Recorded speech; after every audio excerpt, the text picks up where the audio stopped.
Welcome in everybody to another episode of ZB's Horsepower Talk. As always, I'm ZB Zack Brown. Before we get into some racing action that happened out west in Phoenix and everything else this weekend, want to give a quick shout out to some friends of mine from Lickety Lou's Booyah Sauce. And to best describe it, it's pretty damn good barbecue sauce. You can put it on everything. It's just like that one buffalo sauce that have that certain thing. You put that stuff on everything. Well, I could put this stuff literally on everything. We were grilling out this past Saturday. A beautiful weekend to do so.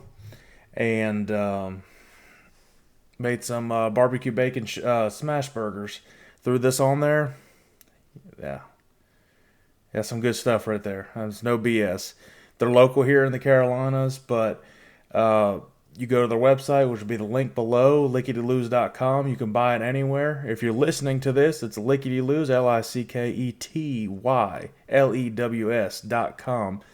Get what you want there. They've got the original, they got the spicy, and they got the yellow, which is a little bit of a sweeter sauce. So got a little bit of everything. You can also get the combo pack. They'll send you all three, and they also got a bunch of sweet merch there. So check them out.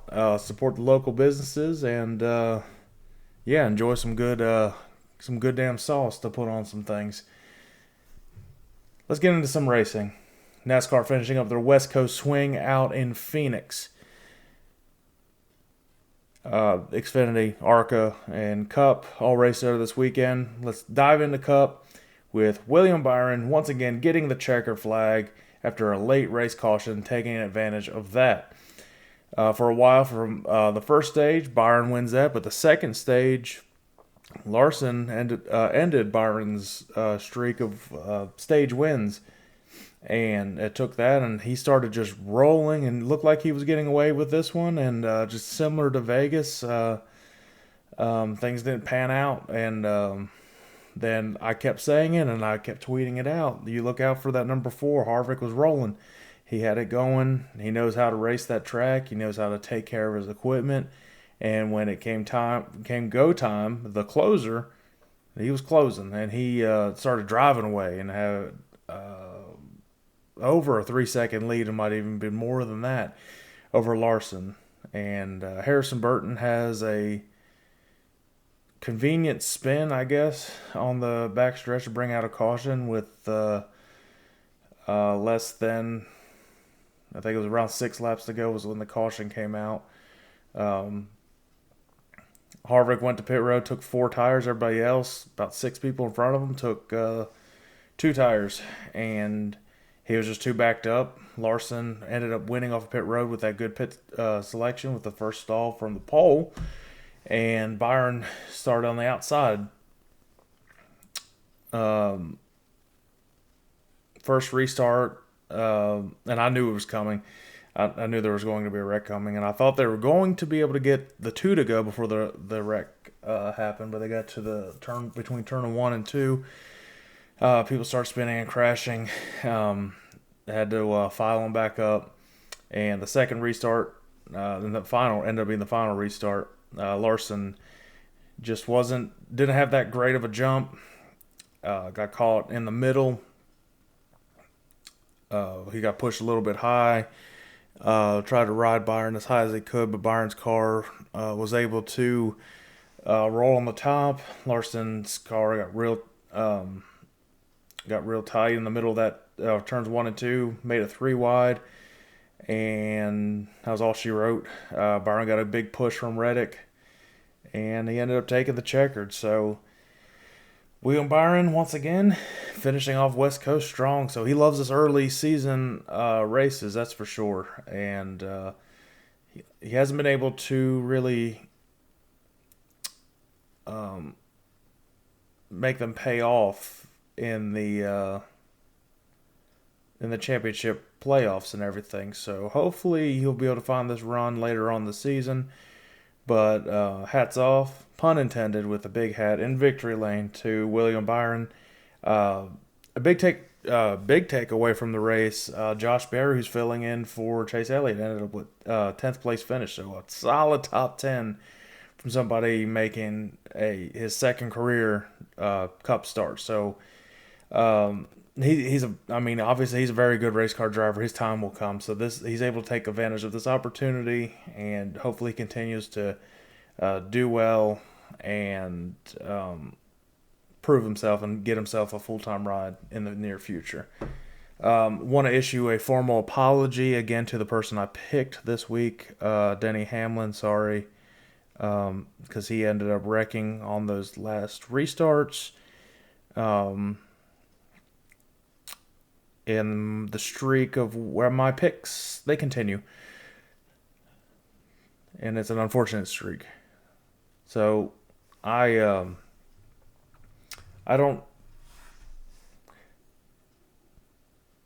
I don't know who to pick this week at this moment. We'll get to this in the other race. I've been contemplating who I should pick going into Atlanta, which is kind of a crapshoot. But if they continue to wreck, I will have to reconsider making my picks for the week. So, because that's 3 for 3 now. That had a bad finish. Sorry. There's a 4 for 4. It's 4 for 4 now. Yeah. Sorry. But let's get into a little bit more NASCAR action before we shift over to a lot of NASCAR news that happened. There was tons of news that came out this past week for this upcoming season. A lot of big things happened. One of the youngest drivers to win an Xfinity race now, Sammy Smith, comes away with a victory. He outduels Kyle Busch on the final restart. He gets his first career win in Xfinity. Starting off in ARCA when he was, I believe, 14 years old and working his way up. This kid's talented, and I mean, it helps getting a ride in that 18 car. It's always fast, but to just show the poise and just hard driving against one of the best restarters and racers ever, Kyle Busch, that shows a lot out of that kid. It shows a lot of raw talent that he's got, and shows that he's not scared to take on these big boys. So good job to him, and that was definitely cool to see out there in Phoenix. Just talking about some results that happened for NHRA. Down the Gator Nationals kicking off their season. Top Fuel, Mike Salinas took care of business that. For Tony Stewart's crew, his whole team, Matt Hagan won the funny car race down there. Troy Coughlin Jr., wins Pro Stock, and Gage Herrera wins the Pro Stock motorcycles. So just already a big season starting off for NHRA, and had the biggest crowd they've ever had at the Gator Nationals. And it was a little cooler this weekend, so a lot of good racing. So they're kicking off that season right, and yeah, it's going to be a big year for NHRA and their fans, I believe. Of course, not a whole lot to talk about with dirt racing, with sprint cars specifically. This past weekend, World of Outlaws were supposed to make the trip up to Pennsylvania to race at Port Royal Speedway on this past Friday and Saturday. But Mother Nature wants to be bipolar once again and snow it out. Heavy winter weather made for the cancellation a few days early. So it was a smart move. I know a lot of fans were bummed out, but it's better than getting to the track and then it gets canceled while you're at the track. You made the whole trip there. So got to give hats off to the people working behind the scenes at World of Outlaws and Port Royal Speedway, and just constant communication with one another to make the right decision for that, and also canceled the season opener at Williams Grove, unfortunately. So now the season opener for Williams Grove is going to be the World of Outlaws coming to town this coming Friday. Big race, every time they come to Pennsylvania, especially Williams Grove. Huge event. It's going to be a big crowd, especially when people don't get to have their dirt races that they were supposed to. Fans are going to show out, and the posse crowd's going to surely boo the heck out of the Outlaws. So, race there at the Grove on Friday, and then Lincoln on Saturday. So, it should be a lot of fun this weekend, and we'll see how all of that goes. Now, turning to a different note, just tons of news that came out with NASCAR this week. And it's pretty cool. For this one, we're just going to get to the big one that happened. One of the best dirt racers, specifically in the late model series, Jonathan Davenport, has been given the opportunity to race for Colleague Racing in their third entry at the dirt race at Bristol. For those that don't know, Davenport won over $2 million last year, and that's a lot of money for dirt racers. I mean, when you win pretty much every race that you're in, you're gonna bring in a decent amount of cash. He won the Eldora Million, so that was a big chunk of what he won. But to just get the opportunity to see these dirt guys get the opportunity, because NASCAR has doing their as best as they can the return to dirt. Gives them the opportunity on the national spotlight to possibly get something in the future. And you see it with you've seen in the past with a lot of well-known road course ringers, and they do well enough in NASCAR. They sometimes get a full ride, and some get to make the best opportunities out of it. But with Davenport, it'll be interesting how he can use his skill set from the late models and see how it can translate into the cup cars at Bristol. So, congrats to him. Big shout out to Colleague Racing for giving dirt guys an opportunity in NASCAR. It's really cool to see, and hopefully he does well and gets more opportunities like this. It's just really cool to see something like that. News in the truck series: William Byron's returning to Kyle Busch Motorsports to race 3 races this year. That's where he was kind of kicking off his whole NASCAR career, was for KBM, and when they were still in Toyotas. Obviously, they're in Chevrolets now. The 3 races on the schedule for Byron, he's going to race at the dirt race at Bristol, which is actually kind of surprising they didn't ask Larson or Bowman, who've raced a lot more dirt, especially recently.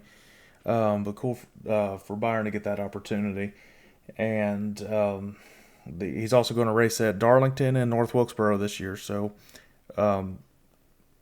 that's pretty cool to see Cup drivers come every now and then to that series, and especially for the special tracks like that. I mean, obviously Charlotte's raced every year, but that's it's still a home track. It's big for these teams to be able to stay at home and just kind of just race at one of their home tracks. And North Wilkesboro, that's awesome too.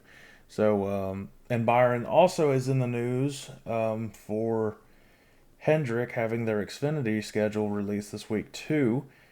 William Byron's going to race in the 1700cars.com Xfinity car at Circuit of the Americas. And the other drivers that will race for them is Larson and Alex Bowman. Larson's going to race at Sonoma Raceway in that HendrickCars.com. Watkins Glen, Alex Bowman's going to take the wheel there, and then Larson's going to finish up in the fall at the Darlington race. So, a lot of Cup drivers racing in the other series and mixing it up, and get to see how these young drivers like Sammy Smith, how he will be able to race against the big names in NASCAR. So, I think it's good for the sport to have the occasional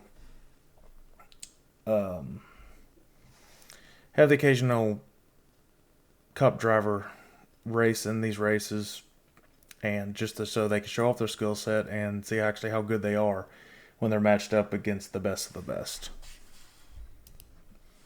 Well, before we look ahead at this next week coming up, definitely have to address the louvers that were confiscated from all the Hendrick Motorsports cars as NASCAR goes to inspect them and to see if they were not tampered with or anything like that. All the Hendrick cars face a severe penalty if they find any evidence that anything was changed against what NASCAR's protocols are. It's a 4-race suspension for the crew chief. It's a $100,000 fine. This is for each car too, and it's 100 owners and drivers points deducted from each of the vehicles, or each of the cars. Obviously, Byron's locked into the playoffs, so the 100 points not a huge deal. But when you have Bowman, Larson, and I guess it'll be Josh Berry. Chase won't have to worry about the driver's points with that. But it's a big deal if they end up penalizing them all for that. That could definitely be a factor later on. I fully expect at least Larson and Bowman to get a win. For Chase, obviously he's still got to get the official medical waiver, which he'll get it granted. I'd be very shocked if they don't grant him that. And he'll probably get a win at one of these tracks in the summertime. But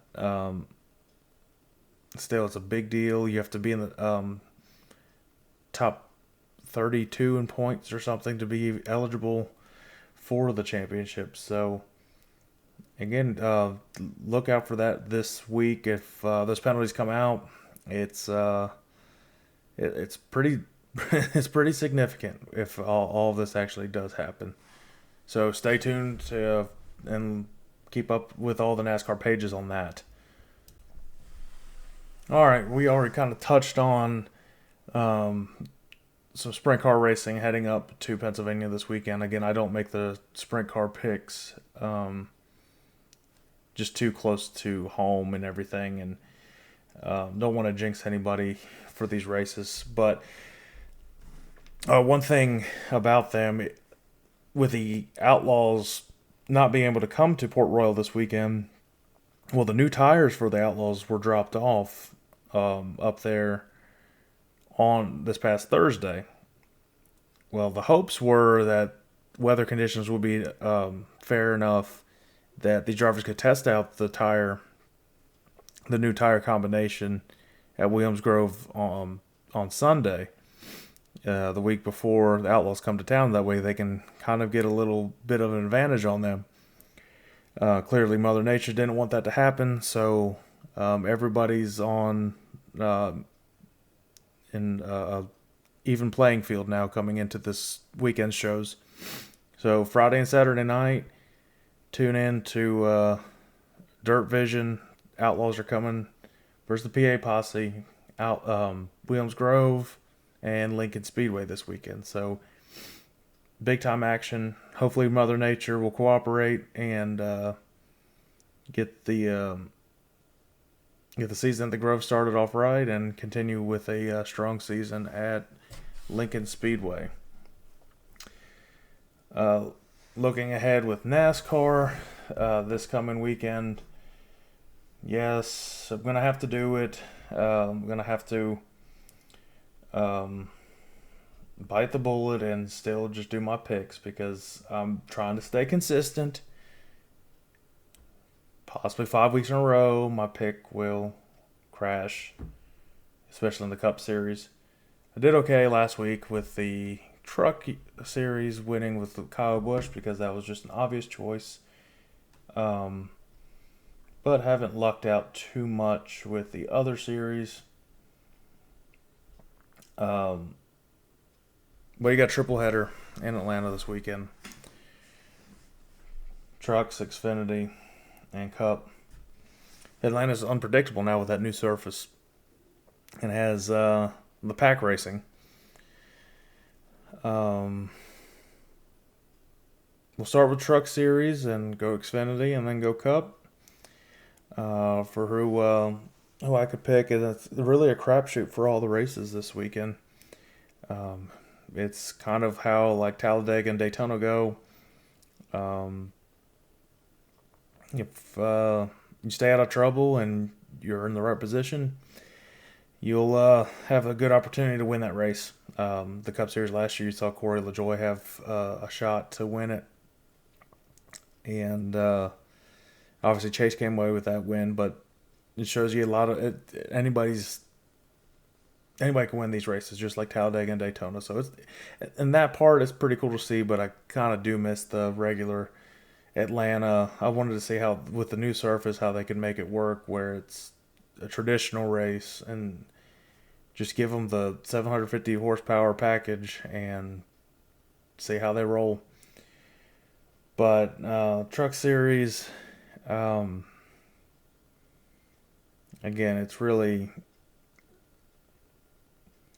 hard to pick who you want to who could win that. Um,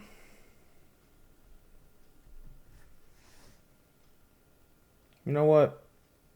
Somebody that's due for a win, and he's had some bad luck on his side. I'm gonna go with the '88 of Matt Crafton. It's kind of been on dry spell. Had some bad luck, um, but he knows how to keep. He knows how to put a truck in position towards the end of the race and have a shot to win it. So look at him to have a solid run down at Atlanta.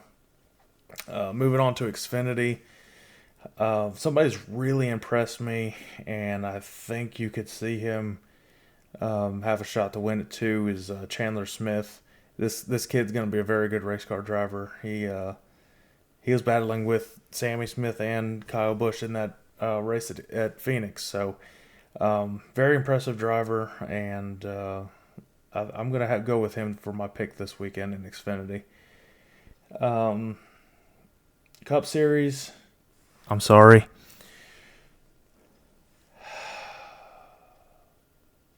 One thing I did see this past weekend was the Fords definitely were improving. Their speed was a lot better than what it started off this year. They did show some decent speed in pack racing in Daytona. This is, obviously, you can probably guess I'm going with a Ford this weekend. Um, the person I'm looking at is Brad Keselowski. Having the solid runs he's putting together in that car, you can see how he's starting to change the culture and improve the results with Roush since he came aboard last year. So it was going to take time, but it's very evident that everything's paying off and they are getting better each and every week. He's a great pack driver. I don't really know how you can call this not restrictor plate anymore, but like a super speedway racer, pack racing, and look at him to be making some moves in Atlanta and be there at the end to take care of business there. Well, that's pretty much all I have to really go over this weekend. Um, was hoping to talk a lot more about the dirt side, but again, snowstorms happen, and I'm gonna enjoy this week. I'm gonna sit back, go down the street to Millbridge Speedway, see Cole DeWeese race. That's Lance's son, and got some interviews that'll be coming out within these next few weeks. Stay tuned for those. Again, I don't want to reveal them. You'll see when they come out. But it'll be a lot of fun talking to so many different people that are involved with racing. And I appreciate everybody already listening to this as we try to grow the show, grow the podcast, and just have fun doing it. That's what it's all about. And try to bring a community of racing together, not talk about politics or anything like that. Just enjoying some good racing from dirt all the way to asphalt. So, again, appreciate everybody tuning in. Keep telling people about the show if you enjoy it. And again, we got some new segments are going to be released within the show. Stay tuned for those. Working a lot of things. Trying to see where this thing goes. Again, if you haven't tried this stuff, still shouting out. Again, link's going to be below. Order you some. I mean, always support your local business. I mean, dadgum, this stuff is good. I mean, I'm not even BSing it. Like, I wouldn't have thrown this on here if I didn't like it. So, I mean, yeah. That's good stuff. So, check them out, Lickety Loos. Big shout out to them. Appreciate their support right now. So, yeah, tell a friend, spread the word about the show as we continue to build it, and we'll see you guys at the end of the week.